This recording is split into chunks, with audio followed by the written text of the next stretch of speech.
Alhamdulillah, terima kasih kepada tim dari Insan Tama telah bersilaturahim ke Bandung, dan juga kepada adik-adik. Insya Allah adalah para juara-juara masa depan. Tadi dilihat dari presentasinya juga luar biasa ya, untuk usia anak-anak SD. Ini SD ya, SD, tapi alhamdulillah jadi sudah memiliki wawasan yang luas, kemudian sudah ada keberanian, kemudian juga sudah dari awal sudah ditanamkan masalah akidah ya, karena memang itu core dari Insan Tama ya. Mungkin perkenalkan, nama saya Sarmedi. Saya juga sebagai orang tua alumni. Kebetulan anak saya yang dulu di Insan Tama sekarang sedang kuliah S2 psikologi. Nah, jadi kalau dengan Insan Tama sudah tidak asing ya. Dulu sering ke Insan Tama gitu ya. Nah, saya bekerja di Bio Farma ya, di CSR-nya. Jadi kalau untuk produk mungkin saya tidak begitu banyak menguasai karena saya bukan di produksi. Dan saya berbicara di sini bukan kapasitas sebagai publik atau PR Bio Farma, tapi sebagai orang tua dari alumni yang bekerja di Bio Farma. Tadi sebetulnya terkait Bio Farma tadi sudah disampaikan dari company profile ya. Jadi Bio Farma itu sekarang udah 131 tahun nanti Agustus. Ini adalah sungguh yang luar biasa begitu ya. Yang sangat lama, jadi dari masa penjajahan zaman Belanda. Jadi tahun 1890 ya? Iya, 1890. Dari zaman Belanda ya, zaman penjajahan begitu ya. Nah, ya mungkin tidak banyak CSR BUMN yang seperti itu, tapi dari kami sudah polanya sudah seperti itu. Sehingga kita mendapatkan penghargaan dari KLHK. Kemarin itu peringkat Permas gitu kan. Ini adalah peringkat tertinggi dari KLHK itu untuk pemberdayaan masyarakat dan pengelolaan lingkungan. Di tanggung jawab sosial dan lingkungannya itu alhamdulillah kita sudah peringkatnya sudah sangat bagus di KLHK, udah dapat Permas. Nah, dan antaranya ini. Nah, langsung sana Bapak jangan ditampilkan. Bapak menampung pertanyaan. Pak Ari ada pertanyaan, tolong diberikan kepada Pak Sarmedi. Mumpung beliau ada di sini. Pertanyaan pertama, apa Bapak dulu cita-citanya memang menjadi kepala bagian CSR? Mau dijelaskan? Luar biasa ya pertanyaan. Menyimak. Ya kan kalau yang namanya sebuah karir itu kan mungkin ya berjalan. Mungkin apakah mengalir atau tidak mengalir itu seperti apa kita.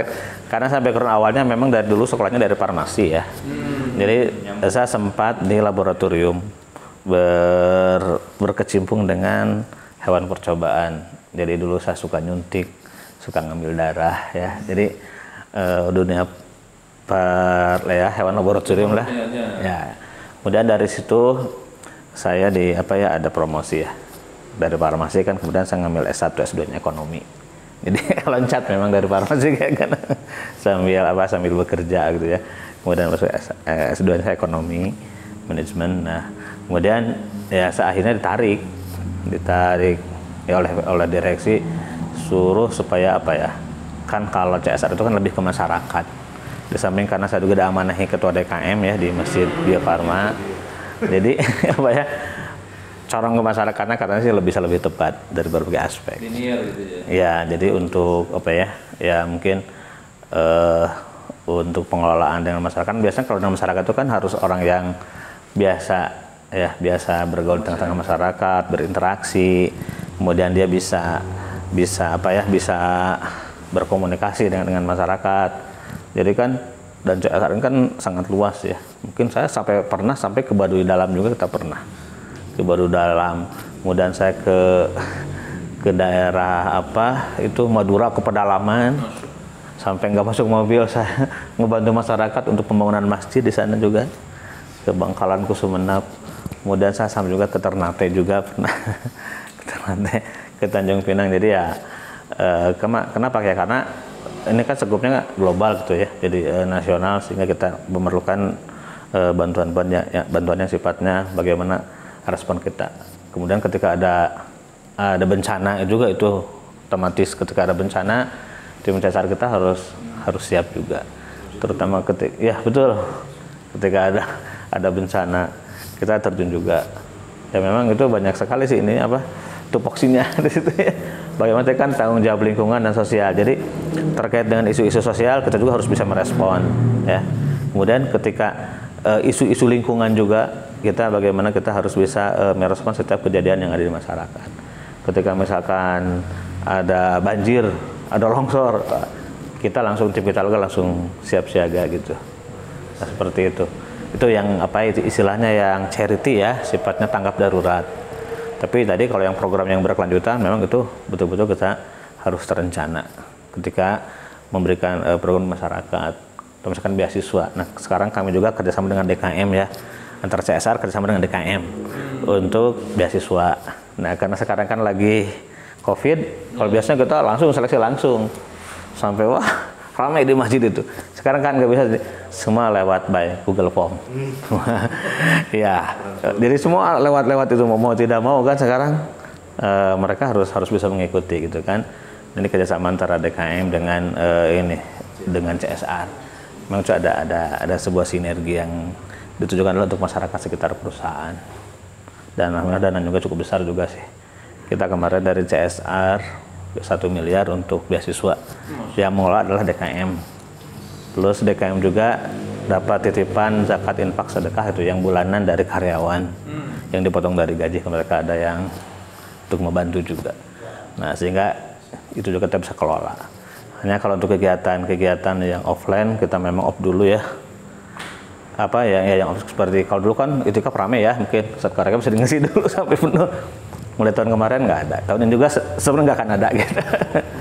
Nggak akan ada, sehingga ya mungkin itu kegiatan lainnya kita alihkan, kajian Ramadan kita online semua gitu kan, yang kajian pada duhur karena memang kondisinya seperti ini.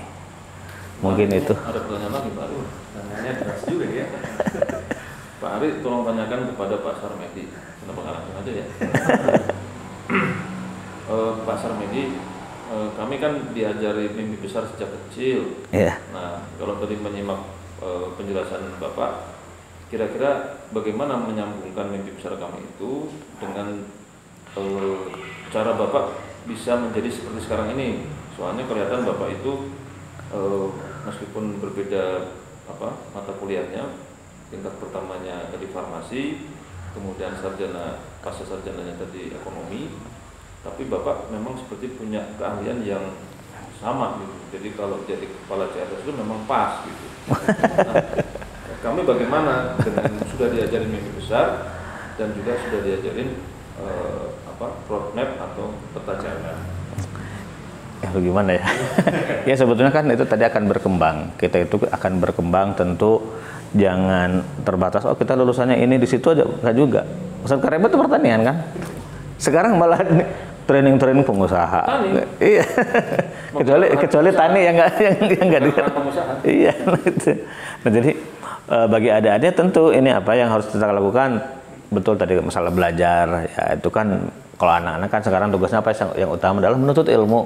Ya, menuntut ilmu, belajar, kemudian taat kepada orang tua ya, kemudian rajin beribadah ya, ngaji dan lain-lain. Nah, itu yang dari kecil ya memang yang saya lakukan seperti itu. Jadi antara maghrib isya pasti nggak ada di rumah, pasti di masjid gitu kan.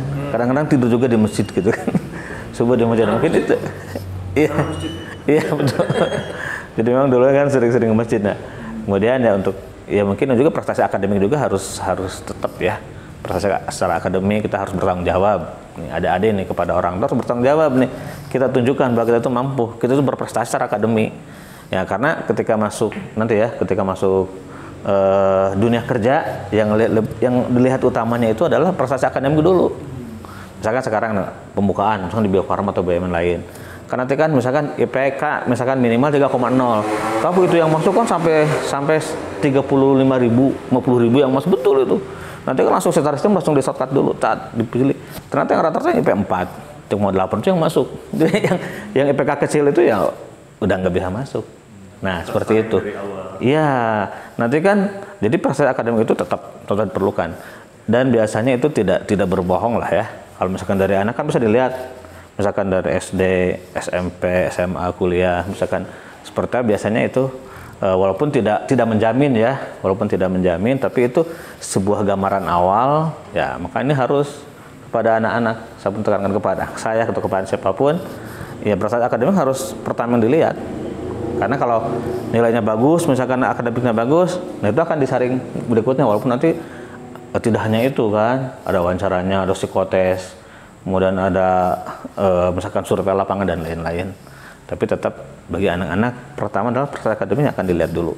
Karena kita nggak tahu kan, ketika ngelamar sekarang lewat online, gitu kan, nggak bertemu dulu, nggak tahu punya. Nah, ternyata itu kok yang IPK 4 rata-rata itu yang tersaring duluan gitu kan, walaupun persyaratan misalkan 3,0 IPK-nya. Nah seperti itu ya. Nah jadi kiat-kiatnya tadi betul ya, kita harus bekerja keras ya, belajar keras juga gitu kan, belajar bekerja, kemudian ya tadi ibadah ya. Ketika sudah mengenal dakwah ya kita pun bergabung ya dengan aktivis dakwah. Jadi itu pun insya Allah yang akan membuka jalan kita untuk jalan yang lebih baik lagi ya. Ya karena dakwah itu ya suatu keharusan ya, mungkin yang tidak semua orang mengambil bagian di situ, dan justru mereka lah yang tadi ya siang malam atau ketika dia bekerja pulang malam harus melaksanakan dakwah, ya itu adalah sebuah nilai juga bagi kita, amalan yang terbaik mungkin begitu. Ini ada lagi pertanyaan nih. Tiga. Tenang ya, kebagian semua Pak, boleh nggak tahu resep suksesnya Bapak? Kami tadi kan diajarin, kami juga di sekolah diajarin taat pada orang tua. Kami juga diajarin untuk saum sunnah. Kami setiap Senin dan Kamis didorong untuk saum Senin Kamis, saum sunnah. Kami juga didorong untuk tahajud dan sebagainya. Kira-kira menurut Bapak, kalau melihat sukses Bapak, apa kunci sukses dari Bapak? Ya kan kita sebetulnya manusia hanya bisa berikhtiar, menyempurnakan ikhtiar kita, usaha kita. Adapun yang namanya hasil itu adalah ya dari Allah gitu kan, ditentukan oleh Allah. Jadi bagaimana kita itu adalah menyempurnakan usaha kita, ikhtiar kita. Betul, terus sudah bagus. Ada tadi sudah misalkan diajarin saum sunnah, kemudian tilawah Quran, hafalan dan lain-lain. Itu adalah modal awal. Modal awal bagaimana untuk membentuk suatu kepribadian ya, tentu kepribadian yang islami. Nah itu teruskan, pertahankan. Ya, adapun nanti misalkan ketika sudah mau kuliah, mau kemana itu kita mungkin ya lihat passion kita ada di mana sih gitu kan, yang pasnya kadang-kadang kan, apalagi sekarang kan orang tua tidak bisa memaksakan ya, inginnya ke kedokteran gitu kan ya, tentu anaknya nggak mau ya, nggak bisa. Anak saya juga pengennya kalau gitu cari kedokteran atau farmasi atau tahu-taunya masuk peternakan, senengnya gitu kan, luar dugaan kita. Deket-deket kedokteran. Nah jadi itu kan tidak bisa. Atau misalnya ketika pengennya udah masa 6 tahun gitu ya, udah ngambil bahasa Arab, sastra Arab gitu kan, atau di UIN atau apa gitu LIP-nya, malah nggak mau. Saya psikologi gitu kan. Nah psikologi Islam. Nah jadi itu nggak bisa kalau anak sekarang itu. Ya jadi ya lihat passionnya juga. Mungkin anak juga kan punya bakat, kecenderungannya kemana sih, apa yang di hobi ya. Mungkin bagi orang tua juga kita tidak bisa memaksakan.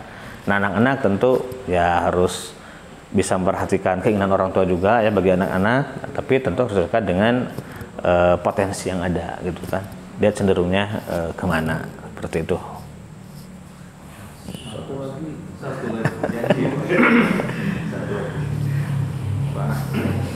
Pak Ari tolong tanyakan kepada Bapak kita, Pak, mohon doanya, doakan kami agar bulan Juni benar-benar bisa datang ke Bandung, dan di Bandung salah satunya bisa datang bertemu dengan Bapak. Ya kita cepat berdoa, mudah-mudahan. Tapi walaupun ya kita sekarang kan kondisinya memang masih pandemi ya, kondisi secara global kan sekarang masih pandemi, masih banyak juga yang terpapar. Kalaupun sekarang sudah divaksin kan belum menjamin juga, apalagi kan harus ada jeda waktu ya, vaksin 1, vaksin 2. Nah udah vaksin 2 ada jeda waktu, itu dilihat nanti apakah muncul enggak antibodinya gitu kan. Nah itu jadi ya mudah-mudahan ya misalkan nanti bulan Juni bisa ke Bio Farma atau ke tempat-tempat lain ya, untuk untuk semacam kalau di sekolah ya, semacam kunjungan lah ya. Kunjungan biasanya ke Bio Farma itu banyak, dan itu kan ada museumnya juga. Jadi museum-museum zaman dulu, ada ular-ular zaman dulu yang diawetkan, itu bisanya itu dari makan bisa ular, yang dulu kan awal-awalnya penemuan dulu serum seperti itu. ada ininya, ada museumnya di Bio Farma juga dari tahun ke tahun, dari zaman Belanda, termasuk ada alat-alat yang zaman dulu yang kuno gitu kan.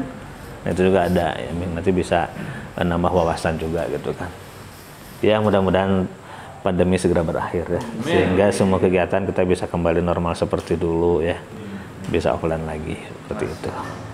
Udah luar biasa nih anak-anak, pertanyaan tadi dijawab dengan lugas dan jelas oleh Bapak kita.